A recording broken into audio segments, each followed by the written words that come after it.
Je veux bien un commentaire, donc c'est intéressant cette remise en cause du titre, d'abord, et j'y suis assez sensible.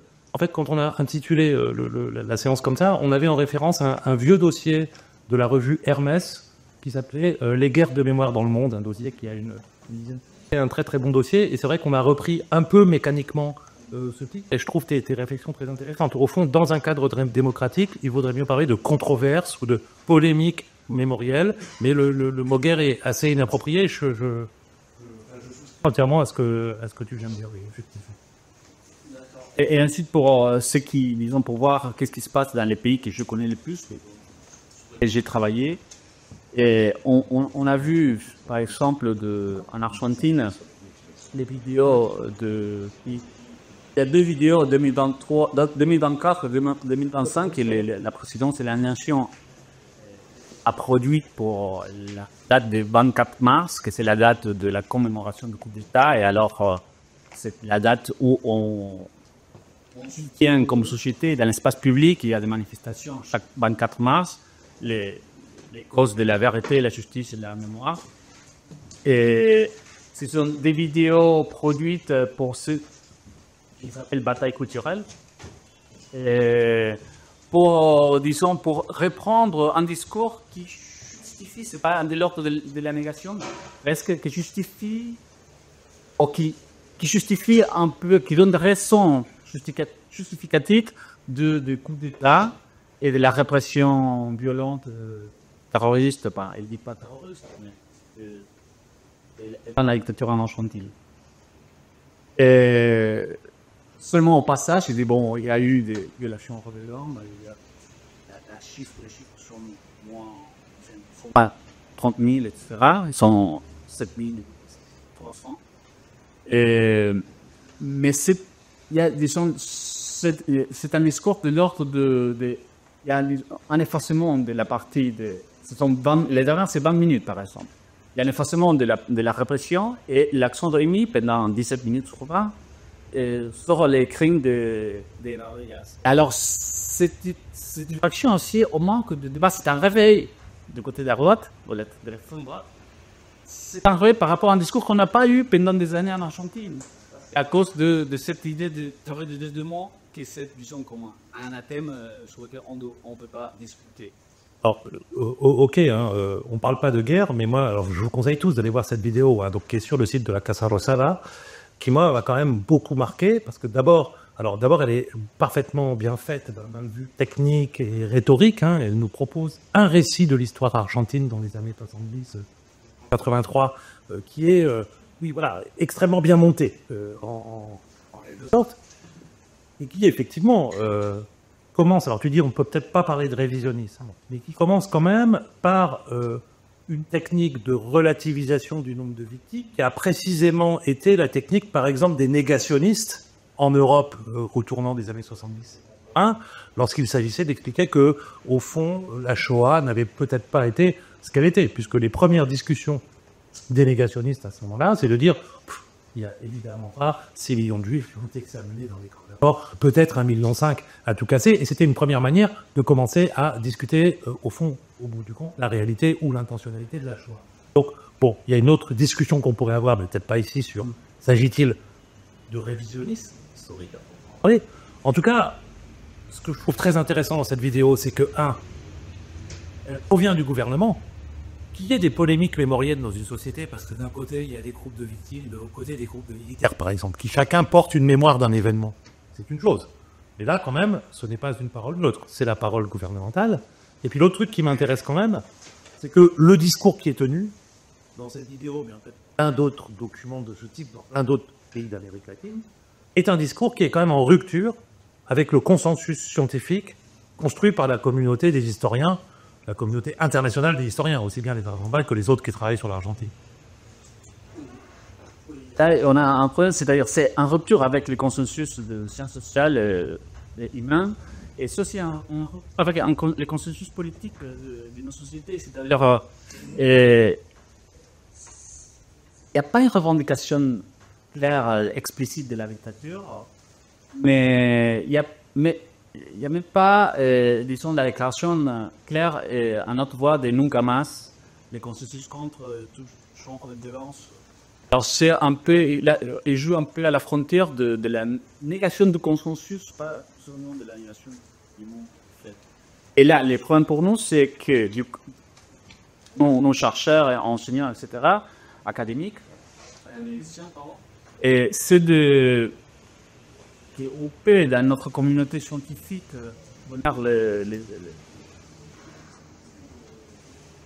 les preuves de nos affirmations, et dans la discussion de mémoire, ça ne se transpose pas automatiquement. C'est-à-dire, le débat sur la mémoire, c'est un débat politico-public.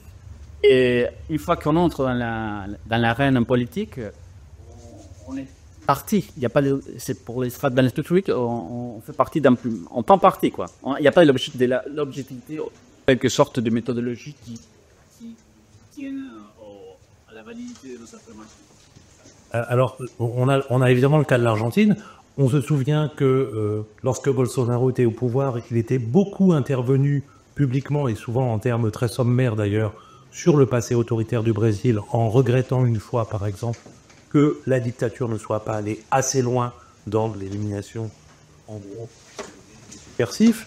On a vu aussi, au moment, je le disais tout à l'heure, du 50e anniversaire du coup d'État chilien, donc en 2023, toute une série d'ouvrages très en vue dans les médias, réécrivant l'histoire du coup d'État chilien en expliquant que ces véritables causes, il fallait les chercher dans la gauche chilienne et non pas chez les militaires chiliens, dans le soutien des États-Unis aux militaires. Est-ce qu'on a d'autres pays où on voit ça?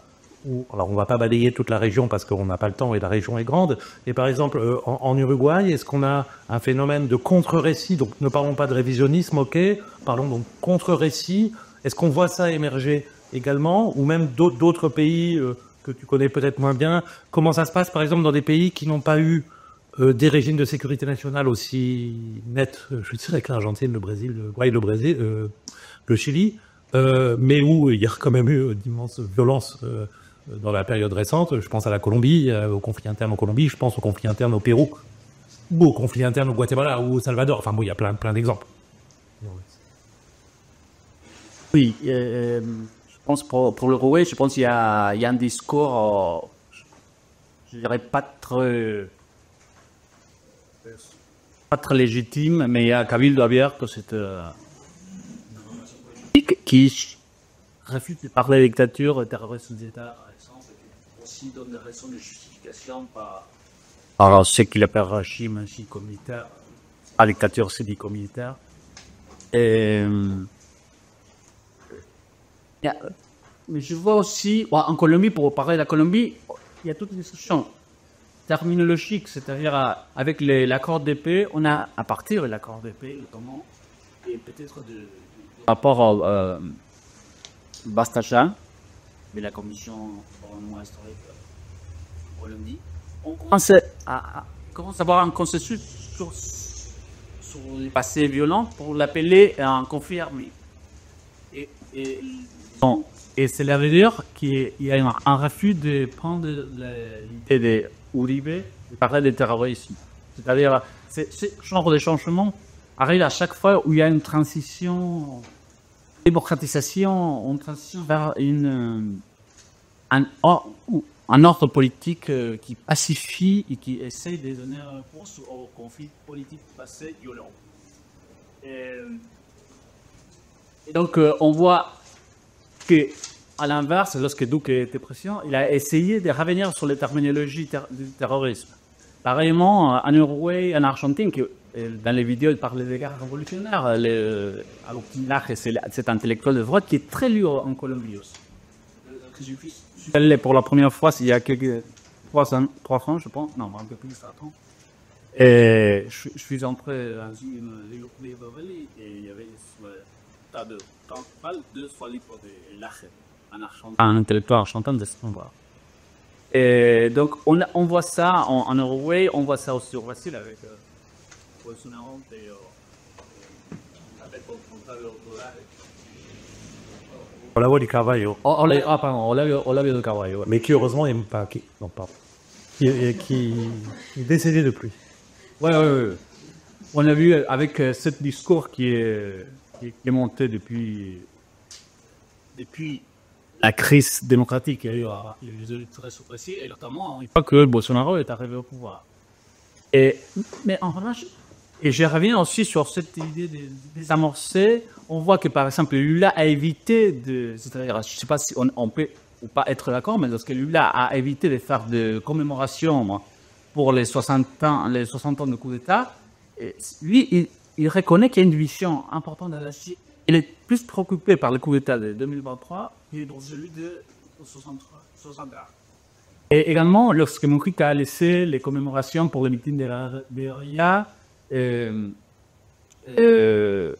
pour le Chili aussi, pour le Chili, c'est étrange. Il y a Boric qui fait un discours, ils sont de gauche, mais avec une revendication universelle de droits de l'homme. Mais je pense à Pinera, qui était un président de droite, mais qui a fait des gestes assez importants dans le sens de la revendication des droits de l'homme et de la condamnation de la dictature. Et ça, c'est, disons, il y a un paysage politique d'un consensus. Les désaccords dans la politique par rapport à ce sujet sur les États. Mais l'extrême droite essaie de, disons, faire une brèche là, avec ce retour à la terminologie de régime, pas dictature, de guerre, etc. Ce réveil, juste une remarque parce qu'il faut qu'on avance un peu dans la discussion, mais ce réveil, ce qu'on appelle ce réveil mémoriel, disons, on le pense plutôt, disons, sous l'angle ceux qui tendent à relativiser l'ampleur des violations des droits de l'homme, etc. Donc en gros, un camp plutôt lié à la droite pour aller vite, et on y reviendra à la fin de la discussion. Mais ce réveil mémoriel, je veux juste le signaler au passage, on le voit aussi chez d'autres acteurs. Hein. Le cas du Mexique aujourd'hui est tout à fait passionnant. Pour ceux qui connaissent Mexico, le grand axe monumental de la ville, c'est le Paseo de la Reforma, où on trouve toute une série, comme tous les pays comme les capitales, toute une série de monuments, de sculptures, héroïsant les pères traditionnels, que ce sont souvent des hommes de la patrie, mais on a aussi une dynamique depuis quelques années de construction d'anti-monuments. Qui vient inscrire dans l'espace public ces discussions mémorielles, ces désaccords, disons, dans un cadre, disons, démocratique, et des accords sur la vision que nous devons avoir sur le passé, et qui, à mon avis, sont aussi des témoignages de ce réveil mémoriel global qu'on observe en Amérique latine. Moi, ce que je retiens de cette première partie de la discussion, et ça me paraît très intéressant, et je ne l'avais pas vu comme ça au départ, c'est effectivement qu'il faut faire très très attention aux mots qu'on emploie. Quand tu dis, c'est sur les guerres, mais quand tu dis effectivement à un moment donné, une des grandes avancées en Colombie, c'est qu'on parle désormais de conflits armés, et que, en gros, faut qu'essayer d'imposer au fond, aux disparus de la politique, ça me paraît un symptôme très important. Alors, on avance un petit peu parce que, évidemment, donc, on observe ce réveil mémoriel et, dans le même temps, il y a énormément de politiques publiques qui ont été mises en œuvre face à ces passés violents, disons, face aux violations des droits de l'homme, aussi bien dans certains pays des politiques de justice que dans d'autres pays des politiques de mémoire, parfois les deux à la fois, précisément dans l'espoir, on va dire, de produire un discours consensuel sur le passé et de créer les conditions à la fois d'une réconciliation, sinon d'une démocratisation. Alors, est-ce qu'on peut revenir rapidement? C'est difficile, là encore, parce que les cas sont extrêmement hétérogènes, mais notamment dans les sorties des régimes de sécurité nationale en Argentine, au Brésil, qu'est-ce qui s'est passé? On a jugé dans certains cas, on n'a pas jugé dans d'autres, et qu'est-ce que ça a pu donner en termes mémoriels quand on a jugé, quand on n'a pas jugé, par exemple? Question compliquée. Est-ce qu'on a 2 heures pour la réponse? Oui. Qu'est-ce que je veux dire? Là, pour être un peu schématique, je dirais qu'il y a différentes formes de justice. À chaque fois qu'un pays essaie de donner une réponse, cette réponse, je parle des transitions, des dictatures en démocratie notamment, cette réponse est une réponse de justice. Alors, par exemple, en Argentine, c'est clair, il y a eu des procès depuis le début, même si après, il y a eu une longue parenthèse, c'est ça, mais On a eu à partir de 1983-84 la commission de la vérité de la Grenade. Et ensuite, les procès en 1945, les procès au Port-Noche. Et alors, ça, c'est une forme de justice, disons, judiciaire, au pénal. En Uruguay, on a eu aussi une réponse à partir des lois et des lois qui ont été refondées par les voix populaires. Là, on peut parler d'une justice populaire. C'est-à-dire, on a donné la parole à la citoyenneté. Même si, très récemment, il y a eu des arrêts de la force qui interprètent d'une autre façon la loi de qualité, c'est la loi d'amnistie. À la limite, entre la loi d'amnistie et la loi baisser la possibilité de cliquer procès. Alors, en revanche, en Chili, c'est une justice qui prétend faire une réconciliation. C'est la première commission de vérité de réconciliation au monde. C'est-à-dire, on connaissait déjà les commissions de vérité, mais le Chili a, disons, innové, et c'est la Précurseur ensuite qui a pris cet exemple. C'est-à-dire, on va donner une vérité sur tous les crimes violents des deux parties de du conflit. Et du coup le résultat, c'est que 95% des crimes ont été commis par l'État. Et là, on va se réconcilier sur la base de cette vérité. On va essayer aussi de réparation. C'est du justice réparatrice. Ça c'est le fameux rapport éthique au Chili de 1911. Donc, la commission de vérité et de réconciliation qui, en gros, dit on va dire la vérité, qui en vérité ne sera pas exactement la vérité, puisqu'on va revenir après sur les chiffres, etc. Il y aura d'autres commissions, mais surtout, on va mettre la vérité. Voilà ce qui a été fait, mais par contre, on va poser un couvercle dessus, on ne va pas juger. Parce qu'au Chili, on a jugé un petit peu, mais on a très marginalement jugé. Et en particulier, contrairement à l'Argentine, qui en 1985 traduit en justice les principaux responsables intellectuels de la dictature, on sait qu'au Chili, Pinochet n'a jamais réussi à être inquiété avant son décès en 2006. C'est quand même une différence relativement importante. Oui, notamment, qu'est-ce qui s'est passé? C'est-à-dire l'Argentine était d'abord le seul pays qui a jugé, mais aussi c'était les premières. Alors, tous les autres pays ont vu que c'est ce qui s'est passé en Argentine après qu'ils ont jugé. Il y a eu des jugements libres, on peut discuter là-dessus, mais on a dû produire des lois pour d'abord stopper et ensuite finir les persécutions judiciaires. Et d'un autre côté, si on voit l'histoire jusqu'à très récemment, et même à partir de 98, même avant la détention de Pinochet à Londres par une réquisition, l'histoire de juge Baltasar Garzón en Espagne, et c'était l'année où il quittait l'armée, il arrêtait comme chef de l'armée, et il y avait depuis le début de l'année des processus judiciaires que depuis de témoins judiciaires que les procédures auprès de la justice. Et petit à petit, ça a commencé, et notamment, clairement, le fait d'avoir arrêté Pinochet a donné une impulsion très importante. Et il a réussi à se battre, à s'échapper.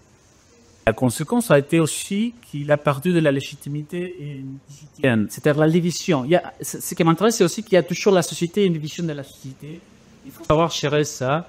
La société a été beaucoup plus la société la plus divisée par rapport à la dictature, par rapport au Brésil, à l'Argentine, etc. En Argentine, il n'y a pas de vidélisme après la dictature. Au Chili, il y avait du pinochetisme. Et à partir de 1998, ça a commencé à, disons, à diminuer la quantité de soutien social au pinochetisme. Et c'est ça qu'on a eu un président de droite qui a, disons, fermé comment ça s'appelle, la prison de Cordillera, où était incarcéré Contreras, merci. Et il a aussi visité les musées de la mémoire, et il a aussi continué avec la commission Valech, parce qu'en 2011, il y a eu une coordination. Il y a eu d'autres choses là. C'est-à-dire, c'est une droite qui s'éloigne du pinochetisme. Ok, en tout cas, à la fois la différence entre le schéma argentin et le schéma chilien, on la voit bien dans les tout sympa.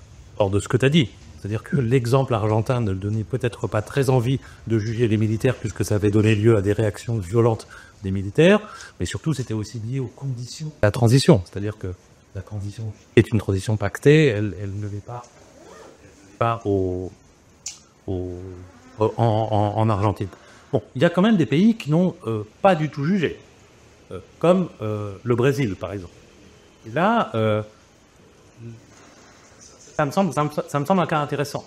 Au fond, le Brésil, c'est une loi d'amnistie relativement précoce qui, en fait, interdit toute forme de poursuite au retour de la dictature. Tu me déments, hein, si tu n'es pas d'accord avec moi, c'est très schématique. Une longue chape de plomb sur le passé autoritaire, en tout cas de la part des pouvoirs publics, même si dans la société, il y a évidemment toute une série de mouvements sociaux qui revendiquent la justice, qui revendiquent le savoir, et puis quand même un moment tournant, qui est une autre stratégie, qui est la Commission nationale de vérité, au début des années 2010, donc sous le mandat de Dilma Rousseff, qui, là encore, produit un bilan de l'ensemble des violences qui ont été produites, sans pour autant que ce bilan n'entraîne de la justice. Et donc, au fond, ma vraie question, c'est le fait que l'on ne juge pas, peut-il, dans une certaine mesure, expliquer la puissance des nostalgies des dictatures qu'on peut voir aujourd'hui dans une partie de la droite brésilienne, par exemple? En gros, c'est ça ma question. Je commence par oui, et après je vais nuancer un peu. C'est-à-dire, ce qui est important, c'est que les procès judiciaires montrent deux choses. D'abord, une vérité judiciaire, c'est-à-dire ce qui s'est passé, c'est un crime. Et là, à nouveau, on revient sur la terminologie. C'est pas des actes de service militaire, c'est pas des... même s'il y a un confirmé, ce sont des crimes. On se met confirmé. C'est une dictature autoritaire, mais il y a des crimes dans la dictature. Alors, c'est d'abord une vérité, et d'un autre côté, c'est le principe d'égalité devant la loi. Et c'est cela qui donne un exemple à la société de ce qui, pas ce qui peut être dit ou pas ce qui est légitime dans l'espace public. C'est-à-dire que quelqu'un a été jugé, et il a été condamné, quelle est la raison pour que quelqu'un puisse le revendiquer dans l'espace public? C'est le droit, et c'est qualifier pénalement les faits qui ont été commis, et non pas les qualifier politiquement en disant c'était du terrorisme, du contre-terrorisme, etc., mais les qualifier pénalement. Au fond, c'est ce qu'ont fait les Alliés au sortir de la Seconde Guerre mondiale, en organisant très rapidement, dans une certaine mesure, le procès de Nuremberg, pour pouvoir poser des mots qui ne soient pas des mots strictement politiques, mais qui soient des mots relevant effectivement de l'ordre de la justice et du droit, sur les faits qui avaient été commis par les nazis. Oui, sauf que je ferai une nuance là, parce que les tribunaux de Nuremberg, c'était un militaire des puissances victorieuses de la guerre. Alors, c'était, même si tous les dessins étaient ciblés pour objectif qui est une légalité, une légitimité, au sein de nos sociétés, la légitimité des procès judiciaires dépend de que les procès ne soient pas vus comme partisans, comme des victorieux par rapport à... Et là, c'est le problème qu'il y a, pas seulement les procès, c'est-à-dire chaque politique par rapport au passé. Alors, la Commission nationale de la vérité au Brésil, la Commission nationale de la vérité au Brésil, qui a été très important, même s'il n'y a pas eu de conséquences judiciaires, et dans les contextes où critique qui a travaillé, a été vu pour une partie de la société des sénateurs comme un peu disons partisan par rapport au discours de droite, commencer à gagner place dans l'espace public, et notamment à partir de la crise de l'I13 et la montée de Bolsonaro, et également pour pour le Chili, même s'il y a eu beaucoup plus de consensus, c'est-à-dire les militaires et la droite, Pinochet n'a pas accepté les résultats de la commission de Haïti. Et ça, c'est, je pense, dans d'autres cas, je pense aussi, pour le moment, la correction spéciale pour la paix en Colombie a réussi à avoir une place, disons, de distance par rapport au parti de la société. Parti de la société, je veux dire parti politique, c'est-à-dire la prise de position des partis politiques qui sont dans la discussion pour arriver au pouvoir. Et là, c'est une chose qui... Il y a une dimension du consensus par rapport à un régime politique, c'est la démocratie. Il y a une autre dimension qui c'est celle de la discussion du pouvoir gouvernemental. Alors, qu'il y ait eu ou non politique de justice, on va dire, il y a aussi par ailleurs toute une série de stratégies face à ce passé récent qui sont strictement mémorielles. Alors, est-ce que la Commission nationale de vérité au Brésil est un objet plutôt mémoriel que judiciaire? C'est absolument pas un objet judiciaire, c'est sûr. C'est pas non plus exactement un objet mémoriel, mais si on veut prendre un bel objet mémoriel, par exemple, dans un pays qui a relativement peu jugé, c'est le musée des droits de l'homme, de la mémoire et des droits de l'homme, inauguré au Chili au début des années 2010. Alors là encore, qu'est-ce que ça produit, ce type de musée dans une société? C'est quoi la volonté des pouvoirs publics, enfin de Michelle Bachelet en l'occurrence, lorsqu'à un moment donné, elle lance ce projet de musée? Et qu'est-ce qu'un musée comme celui-là est capable de produire en termes de consensus au sein d'une société sur un passé qui par ailleurs reste disputé? Est-ce qu'il joue un rôle ou est-ce qu'au fond il n'est que l'expression de la vision de l'histoire d'un camp qui était au pouvoir au début des années 2010 et qui donne sa lecture du 11 septembre 1973. Je voudrais ajouter une chose par rapport à la loi d'amnistie. La loi d'amnistie 79 au passé, c'est vrai, cette loi, dans tous les dictateurs ont fait une loi d'amnistie. Pas toutes sont, disons, ont resté en vigueur. En Argentine, on l'a abrogé tout de suite. En Uruguay, on a essayé. En Uruguay, c'était au moment de la démocratique, en fait, à partir des négociations. Au Chili, c'était 78. Et après, il y a eu 12 ans de dictature, quand même.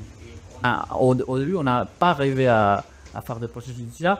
Mais ce qui a changé aussi, c'est l'introduction des droits internationaux, des droits de l'homme et le droit pénal international. Toute cette discussion était importante aussi pour soutenir le procès. C'est ça que je voulais rajouter ça par rapport à notre discussion de tout à l'heure. Par rapport, en ce qui concerne les musées, là tu peux parler peut-être plus que moi par rapport au Chili, mais il y a ça peut être les musées, mais en fait on pourrait prendre des exemples argentins.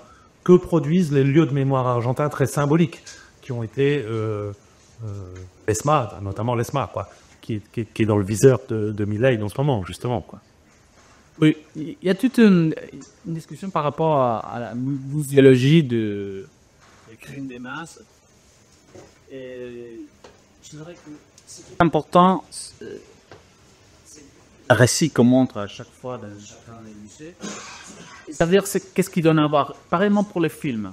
Ce qui était ou pas tellement étonnant, c'est que les films latino-américains qui ont entré dans la concurrence pour l'Oscar à Hollywood sont la plupart sous des dictatures, sous des crimes de dictature. Alors, c'est ce que donne à voir. La question est la suivante. Est-ce que ce que donne à voir à Hollywood, c'est la même chose qu'on donne à voir sur notre propre passé à nous-mêmes? Et ce que donne à voir, à regarder, est-ce que c'est une mémoire vivante? Et qu'est-ce que c'est la mémoire? La mémoire, c'est la façon dont nous réfléchissons sur notre passé. À ce moment-là, alors, la façon selon laquelle on réfléchit sur notre présent et notre futur. Est-ce que si on montre à Hollywood et aux spectateurs, aux visiteurs d'un musée, cette même passé un peu fiché pour Hollywood, est-ce qu'on est en train d'avoir une bonne réflexion, une bonne réflexion par rapport à notre passé, ou on reste toujours fixé dans cette idée de, bon voilà, Hollywood, et on montre ça pour le tourisme international qui vient visiter l'ESMA ou qui va au musée de la mémoire au Chili ou ailleurs. Et parce que les musées c'est moins important, c'est la fondation et qu'est-ce qui font les personnes ceci. Et pour les grandes quantités de la population, c'est pas un lieu vivant. Parce que et avoir les écoles à Buenos Aires, c'est visible l'ESMA. On peut faire du tourisme, les gens de l'Indra qui vont à Buenos Aires parfois. Et je pense que c'est pareil au Chili. Mais ça reste très, disons, discret. Ouais, en fait, c'est la question que je posais, mais c'est une question à laquelle on n'a peut-être pas de réponse aujourd'hui. Et je pensais à une thèse de doctorat qui a été faite il y a quelques années sur justement les visiteurs du Museo de Memoria de Derechos Humanos. Où les étudiantes chiliennes, mais en France, thèse supplémentaire, a fait une grande enquête pour essayer de voir ce que la visite, alors notamment auprès des scolaires, qu'est-ce que la visite d'un musée comme celui-là est capable de déplacer chez quelqu'un. Au fond, vous arrivez dans n'importe quel musée mémorial avec une certaine vision de l'histoire, quelle que soit l'histoire qui est passée. Vous visitez un musée. Est-ce qu'à un moment donné, cette expérience d'une heure, 1h30 est capable de déplacer un certain nombre de regards que vous avez? Je trouve que c'est une question très très intéressante. C'est la grande question de la réception des culturels, à laquelle il est difficile de répondre. Et en l'occurrence, sa conclusion, c'est que les déplacements n'étaient pas énormes parce qu'effectivement, les individus arrivaient dans le musée avec des enracinements politiques et qui étaient difficilement déplaçables. Je ne sais pas si vous avez lu l'article hier dans Le Monde, il y avait un article sur les questions mémorielles de Sarah Gellinger, qui est une sociologue de la mémoire en France, et qui expliquait que voilà, le regard des gens sur les politiques mémorielles est fondamentalement conditionné par leur enracinement politique. Ça pourrait être par le genre, ça pourrait être par leur classe sociale, et c'est d'abord leur enracinement politique qui va déterminer leur regard sur ça c'est pertinent sur la guerre de l'Algérie, ça c'est pas pertinent. Ce genre de politique, ça dépend beaucoup de là où on est peu. J'ajoute juste un point. Vous savez que l'ESMA, c'est l'école supérieure de la marine en Argentine. Un centre clandestin, l'un des pires centres clandestins dans la dictature. Et c'était là où on formait les officiers de la marine. Et c'était le lieu appartenait à la ville gouvernée par la droite, s'empêchait un peu de. Alors il a laissé faire au gouvernement national 2003-2004. 2004, ça a été la session. Et il y avait encore les marins qui étaient là. Mais c'était une bonne décision de faire un lieu de mémoire, mais c'était une mauvaise décision de déplacer l'école militaire de cet endroit pour les ailleurs. C'est-à-dire, ceux qui étaient en UC, c'était aussi une source de formation en droit de l'homme, et les principaux responsables, c'était les gens. Mais on a, disons, raté une possibilité de mettre un rapport en lieu de mémoire et la formation des militaires en Japon. Et ça, c'est aussi des choses sur lesquelles parfois on ne réfléchit pas, on ne réfléchit pas. Dernier temps, rapide, parce qu'on est en avance et qu'on donne la parole au public. Dernier temps de la discussion, et je reviens sur cette idée initiale du réveil mémoriel. Très, très concrètement, est-ce qu'il faut penser les polémiques qui traversent beaucoup de sociétés latino-américaines aujourd'hui en lien direct avec un phénomène politique dont on a déjà beaucoup parlé ici, par ailleurs, sur différents pays, c'est-à-dire les transformations des droites latino-américaines récentes, et notamment la radicalisation de ces droites. En quoi, pour un certain nombre d'acteurs, alors là, effectivement, je pense aux scénaristes qui n'est pas de pouvoir, mais qui pourraient bien y revenir, Brésil, je pense évidemment à Milei, je pense évidemment à une partie de la droite chilienne, et notamment les nouveaux acteurs néolibertariens ou paléolibertariens plutôt, qui sont en train d'émerger dans la vie politique chilienne là, aujourd'hui sur le modèle de Milei. Est-ce qu'en gros, le principal facteur de ce réveil mémoriel aujourd'hui, c'est cette radicalisation de la droite qui, à un moment donné, pour construire son futur politique, a besoin de bâtir, de diffuser un contre-récit sur le passé. D'accord, ouais. Évidemment, il y a un réseau international. Je dirais deux choses. D'abord, il y a un réseau international de droite, extrême droite, qui va de l'Europe. Et ensuite, il y a un discours, il y a des échanges Et d'un autre côté, on voit la faiblesse des réseaux internationaux des mouvements de droits de l'homme ou de la gauche. Je dirais plutôt des mouvements de droits de l'homme. Il y a vraiment, on a perdu un peu, disons, bon, parce qu'on a connu vraiment une force très forte contre la dictature des réseaux internationaux des droits de l'homme. Et il reste peu de cela où disons, les droits de l'homme, une partie des mouvements transnationaux et internationaux ont peut-être pris d'autres sujets internationaux. Mais il y a eu vraiment un décalage par rapport aux organismes des droits de l'homme dans les différents pays. Ça me paraît une idée très intéressante, parce que quand on repense aux années 70 et 80, effectivement, la solidarité internationale, la question des droits de l'homme était une question qu'on appelait une question de solidarité internationale, qui évidemment ne concernait pas seulement le Chili ou seulement l'Argentine, etc., mais brassait toute une série de situations. Je me souviens très bien quand on se mobilise contre le Chili, enfin je me souviens pas personnellement, je veux dire, mais on travaillait sur ces questions. Les gens qui se mobilisaient sur le Chili se mobilisaient au même moment sur la Grèce, se mobilisaient au même moment sur la question palestinienne, etc. Et je trouve que là, ce que tu viens de dire, c'est vachement intéressant. C'est-à-dire qu'au fond, voilà, les raisons des droits de l'homme seraient désinternationalisées. Alors, il y a toujours des acteurs des droits de l'homme partout, mais désinternationalisés, donc moins puissants, alors que l'extrême droite, elle, a su créer toute une série de synergies transnationales. Je trouve ça très intéressant.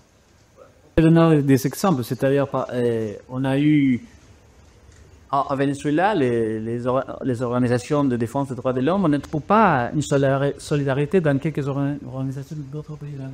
Alors, ils se soutiennent ils ne trouvent de soutien qu'à à droite. Et ça, c'est vraiment une chose qu'on a perdu comme solidarité, de mettre les droits de l'homme comme une chose qu'on ne peut pas, disons, accepter. Les violations des droits de l'homme, une chose qu'on, d'abord, on croit aux victimes, on croit aux dénonciations, et ensuite, c'est une cause qu'on ne négocie pas. Et d'un autre côté, j'allais dire deux choses par rapport à cette montée de la droite.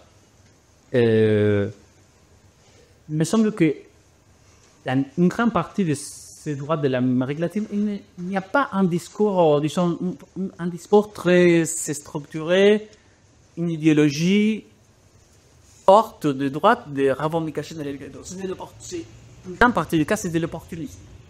On demande de la droite traditionnelle en Argentine, la nouvelle droite extrême droite, comment ils connaissent très mal l'histoire récente.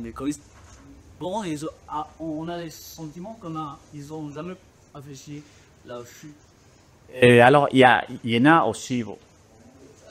Même Bolsonaro, il n'y avait pas une pensée structurée, répéter des consignes, et voilà. Arriver à avoir le soutien de quelques-uns qui vraiment remplir les autres, mais c'est une patte extrême droite qui a disons, des buts plus larges et qui prend l'opportunité de cette discussion sur le passé récent qui est resté un peu fixé pendant ces dernières années. Parce qu'on était vraiment, le travail de mémoire n'est pas un travail qui doit se faire ou qui est productif seulement lorsqu'il y a vraiment un conflit, un réveil qu'on peut parfois appeler bataille. Le travail des moments, c'est un travail qui doit se faire même dans les moments, disons, d'été. Et je reprends la métaphore que j'ai critiquée au début. Oui. Qui doit se faire au travers de toute une série d'outils qui peuvent être les musées, mais qui sont aussi évidemment, de toute évidence, les écoles et bien d'autres questions. Et alors, on va un peu terminer par là. Donc au fond, ton idée, c'est que donc en fait, tu relativises vraiment beaucoup l'idée de guerre mémorielle. Tu la relativises, disons, vraiment comme tu l'as fait au début d'un point de vue terminologique, et puis tu relativises en disant que finalement cette droite-là ne tient pas tant que ça à réécrire l'histoire. Elle s'empare de cette question dans un contexte donné, ce qui est plutôt rassurant pour nous autres qui faisons des sciences sociales.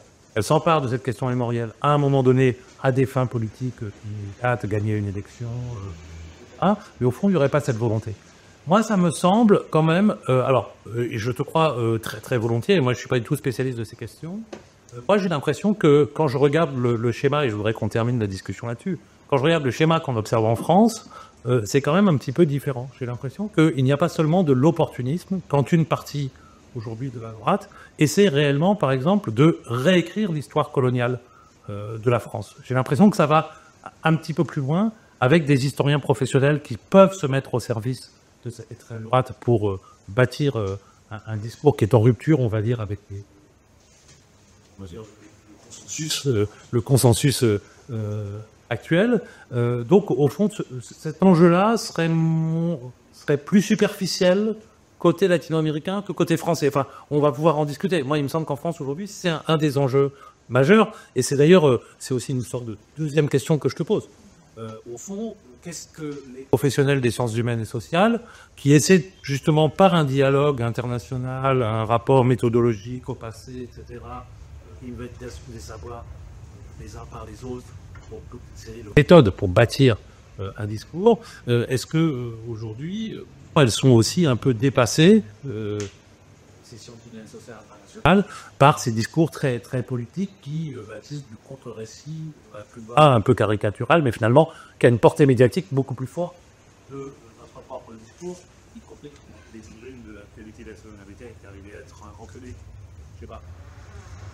Oui, juste pour éclaircir, je ne disais pas que c'était que de l'opportunisme, c'était qu'il y avait une grande partie c'était de l'opportunisme, et il y a des idéologues qui profitent de cette opportunité, disons, servis par les nouveaux libéraux, que ce soit Milei, Bolsonaro ou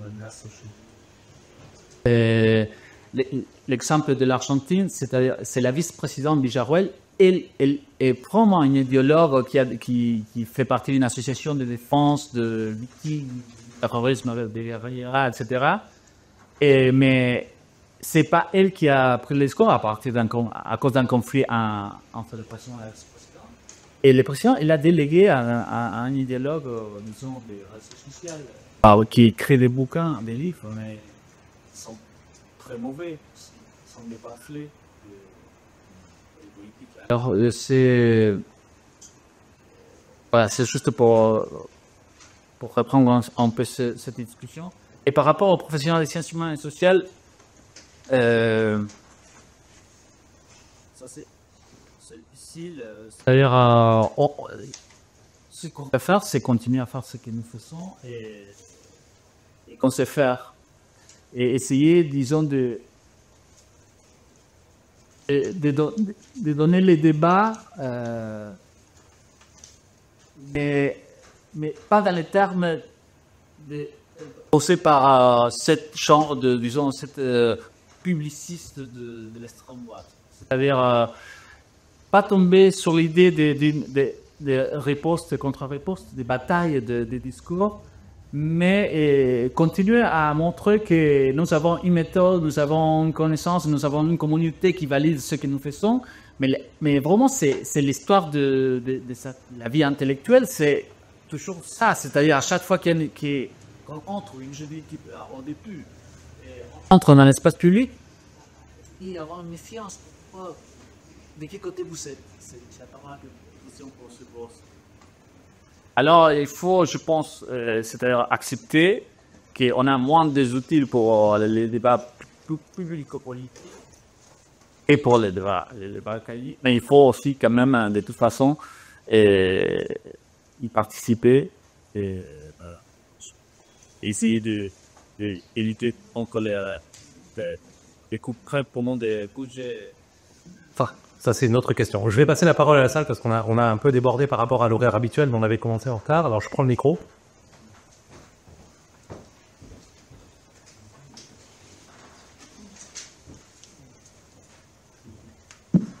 Et voilà, je vois déjà une première question, c'est très bien. Oui, bonjour, bonsoir. On n'a pas parlé, en fait, d'un pays, d'un régime de droite dans lequel on a fait beaucoup, donc même des massacres de masse, on pourrait même dire des génocides, dans lesquels je ne vois pas des lieux de mémoire, etc. Donc c'était un général de droite qui a tué beaucoup de gens. Et donc je parle d'Efraín Ríos Montt, le Guatemala. Je pense qu'il était même pire que Pinochet. Et c'est vrai que nous, dans les études de Secondato ici, on parle beaucoup de l'Amérique du Sud. Par contre, on oublie les petits pays. Et le Guatemala, c'est comme quelque chose de spécial parce que qu'aujourd'hui, le président élu a beaucoup de problèmes déjà pour diriger son pays. Voilà. Si, bon, je ne vais pas parler parce que je ne connais pas très bien l'écart. Je pense qu'il y a des choses on peut mettre en rapport, c'est laisser des sujets sérieusement, c'est-à-dire il y a eu un début de processus judiciaire et qui n'a pas bien abouti.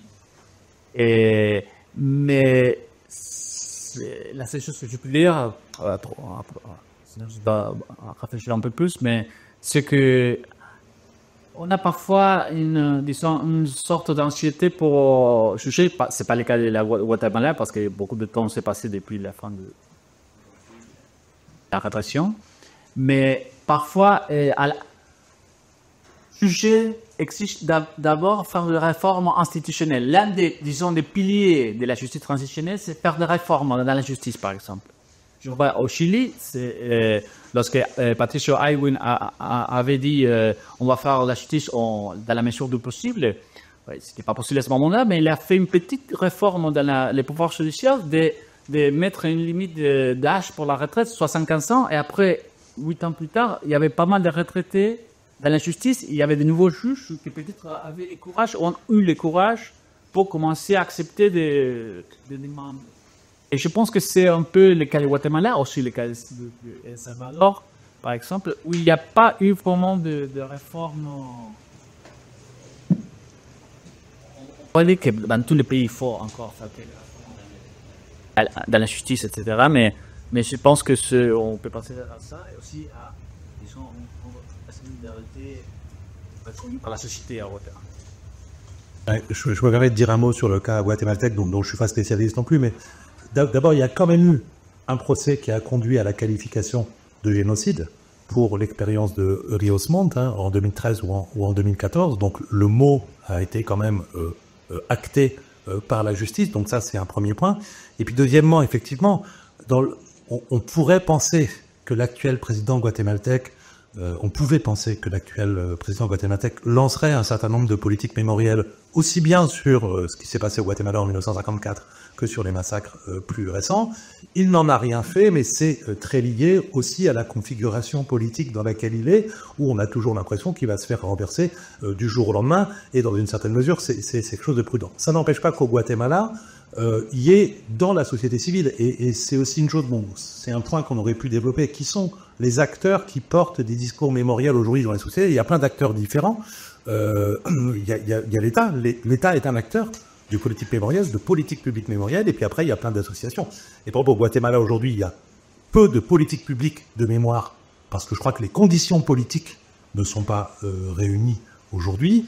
En revanche, il y a toute une série d'acteurs, nationaux ou locaux, d'associations de victimes, qui portent effectivement la mémoire des massacres. Et c'est la même chose au Salvador. Alors, au Salvador, c'est une configuration complètement différente. On est dans une dérive autoritaire, on en a parlé avec Kevin Partenay il y a 2 mois, ici même, une dérive autoritaire qui est absolument terrible. Bukele n'a pas du tout envie d'exhumer les grands massacres des années 80, je pense au massacre des Jésuites à l'université centra-américaine en 1989. Et dans le même temps, ça n'empêche pas que la société salvadorienne continue à être travaillée par ces questions-là, parce qu'il y a toute une série d'acteurs qui perpétuent ces mémoires, mais qui sont effectivement des mémoires, on va dire, minoritaires. Enfin, voilà.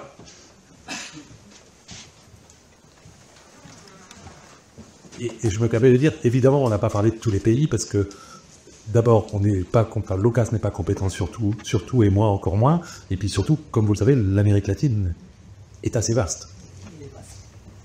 Merci beaucoup. Et je voulais poser une question sur le consensus pour la mémoire. Qu'est-ce qui est le plus important, le consensus ou que la justice se fasse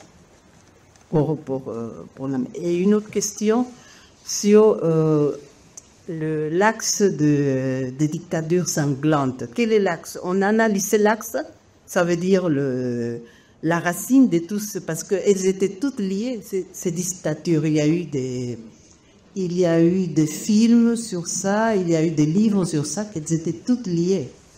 Voilà, je voulais parler de ça. Et si on analysait la racine de toutes ces dictatures en même temps sanglantes en Amérique latine. Merci.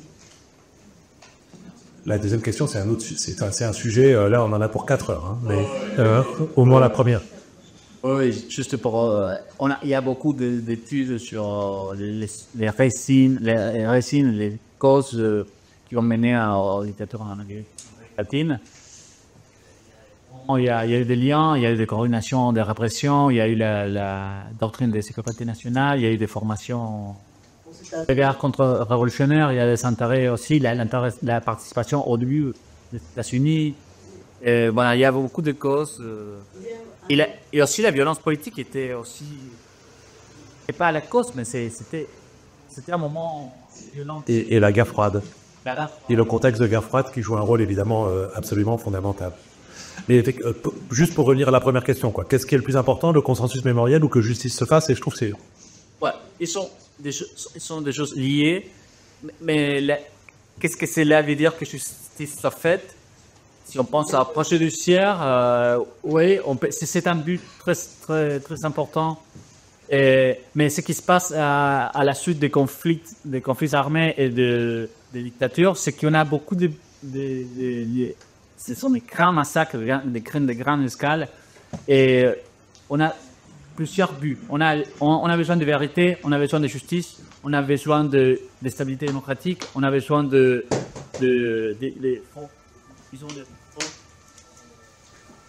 impulser une culture des droits de l'homme, de réparer les victimes. Vraiment, et tous ces buts ne peuvent pas être tenus par une seule politique. Et parfois, les politiques ne sont pas, disons, coïncidantes. Il y a des dilemmes. On doit choisir. Et alors, chaque pays a choisi une voie. On peut discuter si c'est la bonne ou pas. Mais cette voie, c'est, disons, un peu l'axe ou le centre d'un consensus social qui est, hein, on espère, hein, l'idée c'est que cette idée de consensus, c'est une idée de consensus de démocratie, état des droits et justice. Et là, justice passe seulement dans le sens juridique. Et ce consensus, par contre, on ne peut pas faire l'écrire comme une liste communiste, comme un pacte écrit. C'est une chose qu'on voit les différents points de vue. Donc, au niveau, voilà, on accepte plus ou moins ça. On est plus d'accord du côté négatif, c'est-à-dire Bastaya en Colombie, Nunca Más dans les différents pays. On ne veut plus de la violence d'État et violence politique, et violation des droits de l'homme. Et après, on peut discuter sur les côtés positifs, que c'est la meilleure justice, que c'était le genre de vérité, etc. Mais il avance. Ouais. Et puis, enfin, je trouve très intéressant la formulation, là. Il y a plein d'enjeux, les réparations, la justice, etc. Bon, et tous ne sont pas toujours compatibles. Donc ça, c'est première chose. Et puis, deuxièmement, chacun de ces enjeux que tu viens de lister s'enracinent tous dans un contexte politique à chaque fois qui est super spécifique, tout simplement dans des rapports de force. C'est-à-dire que quand on prend le cas chilien en 1990-91, il y a une telle puissance, je dirais, institutionnelle de l'armée et de la figure même de Pinochet qui a fait en sorte de rester sénateur à vie après avoir quitté la présidence de la République, qu'à un moment donné, ce qui est possible pour la démocratie restaurée est très très limité. Et c'est vrai qu'on est beaucoup tombé, alors moi je suis pas là pour défendre, on est beaucoup tombé sur les premiers gouvernements démocrates chrétiens au Chili dans les années 90 en disant « Eh les gars, vous jugez pas, etc. » De fait, ils ne pouvaient pas juger. De fait, ils ne pouvaient pas juger. C'était une démocratie qui apparaissait comme une démocratie au rabais, mais y avait-il une autre solution pour sortir des années Pinochet que cette transition très lente qui, finalement, a quand même conduit aujourd'hui à un Chili, 30 ans plus tard, 35 ans plus tard, relativement démocratique. Jean. Oui, un mot là-dessus quand même. Certains survivants du gouvernement Aylwin avouent qu'ils étaient au pouvoir, mais dans la peur personnelle.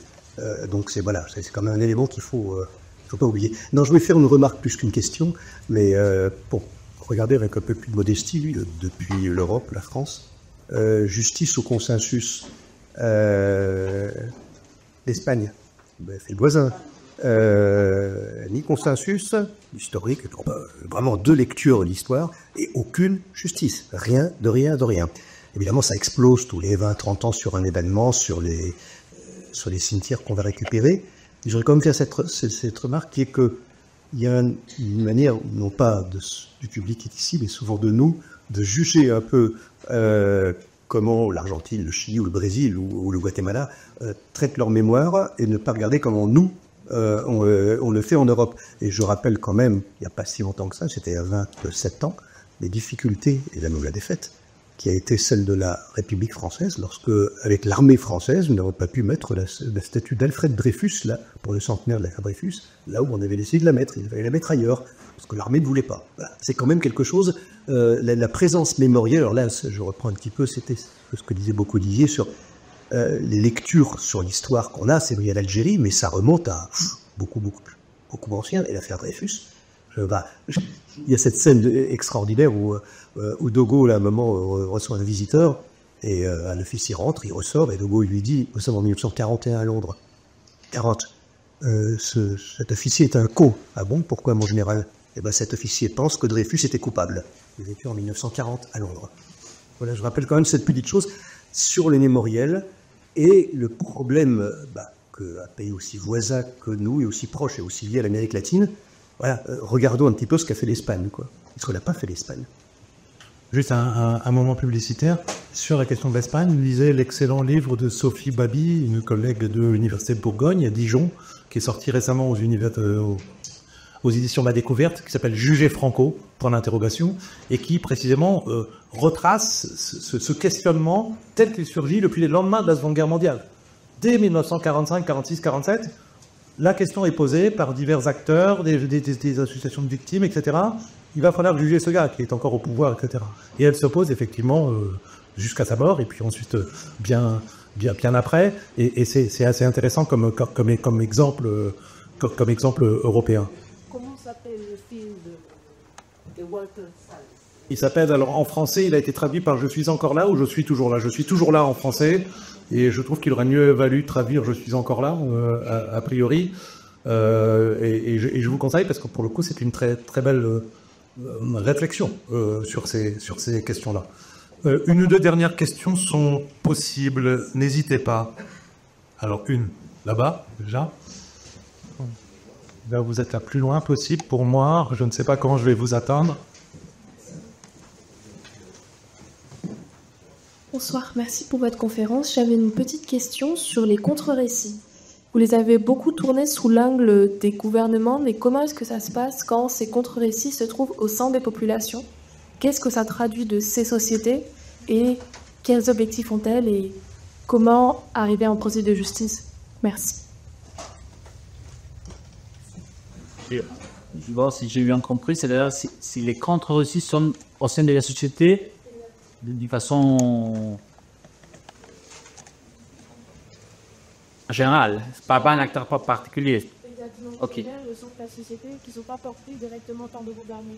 Ok, oui. Ça, c'est une conséquence de politique de l'oubli, ou d'un oubli sans politique, c'est-à-dire il manque de mémoire, politique de mémoire qui a comme effet, disons, un désir de s'égarer, de prendre des distances par rapport à un discours parfois très intensif. C'est-à-dire, par exemple, la polarisation de la mémoire parfois a des effets, disons, des mauvais effets par rapport à une politique de la mémoire, des revendications et comme dans la nation de la violation des droits de l'homme et la revendication de la démocratie. Et c'est une chose qu'on ne peut pas éviter. C'est-à-dire, c'est une chose. Et la particularité de la démocratie, c'est qu'on ne peut pas. C'est exigeante. La démocratie est exigeante. On ne peut pas. Disons, il n'y a pas un moment où on arrivera à, disons, arrêter de discuter sur ces genres de sujets. On vient d'évoquer l'affaire Dreyfus. Et en Irlande, les conflits, c'était. On revendiquait avec l'Iran, je sais pas, non, des massacres et des conflits du XIVe siècle. Alors, la mémoire, c'est une chose qui va rester comme problème, on l'oublie. Et c'est toujours l'exigence de la démocratie, c'est ça. Et il faut, en tout cas, lorsque c'est dans la société, ce n'est pas au pouvoir. Et c'est une chose qu'il faut. C'est-à-dire, si c'est dans la société et pas au pouvoir, ça veut dire que une partie des gens de la société ne votent pas, ne soutiennent pas, politiquement parlant, des gouverneurs qui soutiennent les mêmes discours. Ça arrive. On voit les gens qui votent, qui soutiennent Milei, par exemple, en Argentine, ils ont des discours parfois pas très cohérents. Ils disent une chose un jour, une autre chose autre chose. Ils peuvent dire des choses, mais à la fin, si on les pose la question, est-ce que vous êtes contre les bois sont morts autour? Non. Il y a un truc que vous peut-être si.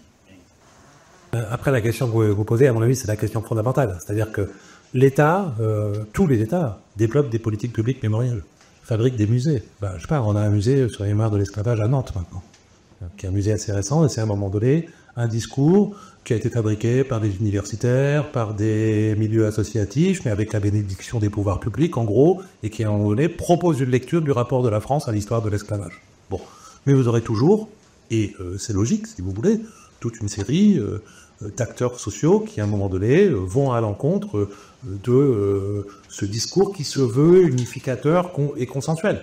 Tout à l'heure, je prenais l'exemple du Mexique, c'est exactement ce qui se passe.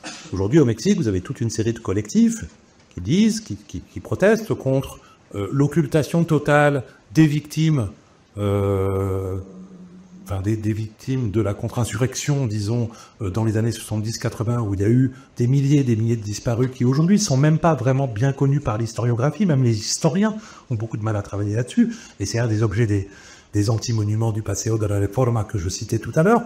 Il y a évidemment tous les proches des victimes et tous les Mexicains mobilisés sur l'affaire des étudiants d'Ayotzinapa, qui est aussi un anti-monument sur Ayotzinapa, sur le Paseo de la Reforma. Et donc, vous savez, toutes les sociétés sont travaillées comme ça. À un moment donné, est-ce que se construisent quand même des consensus minimaux qui permettent effectivement de vivre ensemble en démocratie? Et c'est un des enjeux, je crois, assez importants. Et je crois qu'à un moment donné, il faut du temps aussi. Il faut regarder les bannes. Ça serait intéressant, et on n'a pas le temps, de revenir sur toute l'histoire de la mémoire, de la résistance et de la collaboration et de la Seconde Guerre mondiale et de Vichy en France, qui a été une histoire extrêmement conflictuelle, extrêmement politisée aussi, jusqu'à un moment donné, un apaisement aujourd'hui qui fait que très rares quand même sont les acteurs politiques ou sociaux qui revendiquent leur racinement dans Vichy ou un héritage de Vichy aujourd'hui. Mais ça a été un processus extrêmement long d'arriver à ce qu'on peut considérer comme un relatif consensus, disons. Dernière question rapide. C'est pas une question vraiment. Merci Lucas pour l'intervention. Je voulais juste rebondir sur la question de la collègue. C'est que ça m'a fait rappeler un peu le cas de la Tunisie après la Révolution. On a eu la comité diversité et vérité pour la justice transitionnelle. Et c'était tellement fragile que maintenant on va vers la dictature et on a tout oublié, tout ce processus qui était trop long, qui était vraiment bien. On voyait tous les témoignages en télé. C'était très intéressant de voir, même si je suis contre les islamistes, mais c'était bien de savoir c'est quoi les massacres de Ben Ali contre les islamistes, et notamment ceux qui sont arrivés après la Révolution aux élections, voilà, justement. Et après, quand les islamistes ne sont plus là, on a tout oublié, on a enterré tout ce processus. Voilà. Mais je pense que c'est lié à la démocratie qui est un peu fragile, et c'est en cours de construction. Merci. Alors, ça a sans doute un lien avec l'état de la démocratie, mais ce que je trouve intéressant aussi, et ça c'est ce que toute une série de travaux, dont les tiens, ont montré, côté français, pour ceux qui connaissent un petit peu les travaux de Sandrine Lefranc, il y a une vingtaine d'années, qui comparait les transitions chiliennes, argentines, sud-africaines, etc., c'est qu'en fait, il y a une ingénierie de la transition. Ça se fait pas comme ça. Il y a des expériences qui circulent, des expériences dont on sait que globalement ça va pas marcher, etc. Il y a vraiment des experts internationaux des transitions qui ont circulé massivement entre les divers continents. L'autre jour, je réfléchissais avec des collègues sur la manière dont des spécialistes des transitions latino-américaines pourront intervenir bientôt dans des sorties de crise au Moyen-Orient ou en Europe de l'Est aujourd'hui, et c'est pas du tout inconcevable, parce qu'on ne sort pas des crises sans effectivement mobiliser toutes les expériences du passé. Qu'est-ce qu'on va faire effectivement comment on va gérer les violences massives, les violations des droits de l'homme massives qui ont été commises. On a plein d'exemples, on a une sorte de boîte à outils historique de gestion de ces violations des droits de l'homme. Qu'est-ce qu'on fait, qu'est-ce qu'on prend dans la boîte à outils, et je trouve que c'est intéressant. Ouais, juste pour répondre là-dessus, c'est-à-dire, ce qu'il y a à l'injustice internationale, il n'y a pas de modèle, il y a une boîte utile, mais aussi,